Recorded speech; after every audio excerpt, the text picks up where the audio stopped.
ത്തിൻ്റെ അതിപരിശുദ്ധമായ നാമം വാഴ്ത്തപ്പെടുമാറാകട്ടെ. എസ്രയുടെ പുസ്തകം 7-ാം അധ്യായം. അതിൻ്റെ ശേഷം പാർസി രാജാവ് അർദ്ധഷ്ടാരാജാവിൻ്റെ വാഴ്ചക്കാലത്ത് എസ്ര ബാബേലിൽ നിന്ന് വന്നു. അവൻ സെരയാവിൻ്റെ മകൻ, അവൻ അസരിയാവിൻ്റെ മകൻ, അവൻ ഹിൽക്കിയാവിൻ്റെ മകൻ, അവൻ ശല്ലൂമിൻ്റെ മകൻ, അവൻ സാദോക്കിൻ്റെ മകൻ, അവൻ അഹീത്തൂബിൻ്റെ മകൻ, അവൻ അബരിയാവിൻ്റെ മകൻ, അവൻ അസരിയാവിൻ്റെ മകൻ, അവൻ മെരയോത്തിൻ്റെ മകൻ, അവൻ സെരഹിയാവിൻ്റെ മകൻ, അവൻ ഉസ്തിയുടെ മകൻ, അവൻ ബുക്കിയുടെ മകൻ, അവൻ അബീഷൂബയുടെ മകൻ, അവൻ ഫീനെഹാസിൻ്റെ മകൻ, അവൻ ഏലയസറിൻ്റെ മകൻ, അവൻ മഹാപുരോഹിതനായ അഹരോൻ്റെ മകൻ. ഈ എസ്ര ഇസ്രായേലിൻ്റെ ദൈവമായ യഹോവ നൽകിയ മോശയുടെ ന്യായപ്രമാണത്തിൽ വിദഗ്ധനായ ശാസ്ത്രിയായിരുന്നു. അവൻ്റെ ദൈവമായ യഹോവയുടെ കൈ അവന് അനുകൂലമായിരിക്കിയാൽ രാജാവ് അവൻ്റെ അപേക്ഷയൊക്കെയും അവന് നൽകി.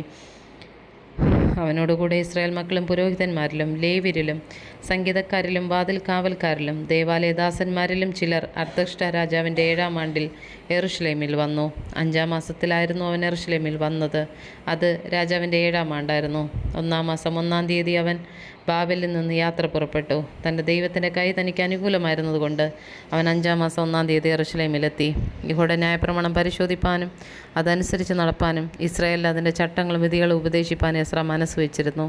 ഇസ്രായേലിനോട് യഹോവയുടെ കൽപ്പനകളെയും ചട്ടങ്ങളുടെയും വാക്യങ്ങളിൽ വിദഗ്ധ ശാസ്ത്രിയായ എസ്ര പുരോഹിതന് അർത്തഷ്ടാ രാജാവിന് കൊടുത്ത എഴുത്തിൻ്റെ പകർപ്പാവിത്. രാജാതിരാജാവായ അർത്തഷ്ടാരാവ് സ്വർഗത്തിലെ ദൈവത്തിൻ്റെ ന്യായപ്രമാണത്തിൽ ശാസ്ത്രിയായ എസ്ര പുരോഹിതൻ എഴുതുന്നത് ഇത്യാദി. നമ്മുടെ രാജ്യത്തുള്ള ഇസ്രായേൽ ജനത്തിലും അവൻ്റെ പുരോഹിതന്മാരിലും ലേവ്യരിലും യെരുശലേമിലേക്ക് പോകുവാൻ മനസ്സുള്ള ഏവനും നിന്നോടുകൂടെ പോരേണ്ടത് ഞാൻ കൽപ്പന കൊടുത്തിരിക്കുന്നു. നിൻ്റെ കൈവശമിരിക്കുന്ന നിൻ്റെ ദൈവത്തിൻ്റെ ന്യായപ്രമാണപ്രകാരം യഹൂദിലെയും യെരുശലേമിലെയും കാര്യം അന്വേഷിപ്പാനും രാജാവും അവൻ്റെ മന്ത്രിമാരും യെരുശലേമിൽ അധിവസിക്കുന്ന ഇസ്രായേലിൻ്റെ ദൈവത്തിന് ഔദാര്യമായി കൊടുത്തിരിക്കുന്ന വെള്ളിയും പൊന്നും, ബാബേൽ സംസ്ഥാനത്ത് നിന്നൊക്കെ നിനക്ക് ലഭിക്കുന്ന വെള്ളിയും പൊന്നുമെല്ലാം യെരുശലേമിൽ തങ്ങളുടെ ദൈവത്തിൻ്റെ ആലയം വയ്ക്ക് ജനവും പുരോഹിതന്മാരും തരുന്ന ഔദാര്യദാനങ്ങളോടുകൂടെ കൊണ്ടുപോകാനും രാജാവും അവൻ്റെ 7 മന്ത്രിമാരും നിന്നെ അയക്കുന്നു. ആകയാൽ നീ ജാഗ്രതയോടെ അദ്രവ്യം കൊണ്ട് കാളകളെയും ആട്ടുകൊറ്റന്മാരെയും കുഞ്ഞാടുകളെയും അവയ്ക്ക് വേണ്ടുന്ന ഭോജനയാഗങ്ങളെയും പാനീയങ്ങളെയും മേടിച്ച് യെരുശലേമിലുള്ള നിങ്ങളുടെ ദൈവത്തിൻ്റെ ആലയത്തിലെ യാഗപീഠത്തിന്മേൽ അർപ്പിക്കണം. ശേഷിപ്പുള്ള വെള്ളിയും പൊന്നും കൊണ്ട് ചെയ്യുവാൻ നിനക്ക് നിൻ്റെ സഹോദരന്മാർക്ക് യുക്തമെന്ന് തോന്നും പോലെ നിങ്ങളുടെ ദൈവത്തിന് പ്രസാദമാകും വണ്ണം ചെയ്തുകൊള്ളുവീൻ. നിൻ്റെ ദൈവത്തിൻ്റെ ആലയത്തിലെ ശുശ്രൂഷയ്ക്കായിട്ട് നിൻ്റെ കൈവശം തന്നിരിക്കുന്ന ഉപകരണങ്ങളും നീ യെരുശലേമിൻ്റെ ദൈവത്തിൻ്റെ സന്നിധിയിൽ ഏൽപ്പിക്കണം. നിൻ്റെ ദൈവത്തിൻ്റെ ആലയത്തിന് പിന്നെയും ആവശ്യമുള്ളതായി കൊടുക്കേണ്ടി വരുന്നത് നീ രാജാവിൻ്റെ ഭണ്ഡാരഗൃഹത്തിൽ നിന്ന് കൊടുത്തുകൊള്ളണം. അർദ്ധഷ്ടാ രാജാവായ നാം നദിക്കക്കരെയുള്ള സകല ഭണ്ഡാര വിചാരകന്മാർക്കും കൽപ്പന കൊടുക്കുന്നത് എന്തെന്നാൽ, സ്വർഗത്തിലെ ദൈവത്തിൻ്റെ ന്യായപ്രമാണത്തിൽ ശാസ്ത്രിയായ എസ്ര പുരോഹിതൻ നിങ്ങളോട് ചോദിക്കുന്നൊക്കെ 100 താലന്ത് വെള്ളിയും 100 കോർ കോതമ്പും 100 ബത്ത് വീഞ്ഞും 100 ബത്ത് എണ്ണയും വരെ ഉപ്പും വേണ്ടും പോലെ ജാഗ്രതയോടെ കൊടുക്കണം.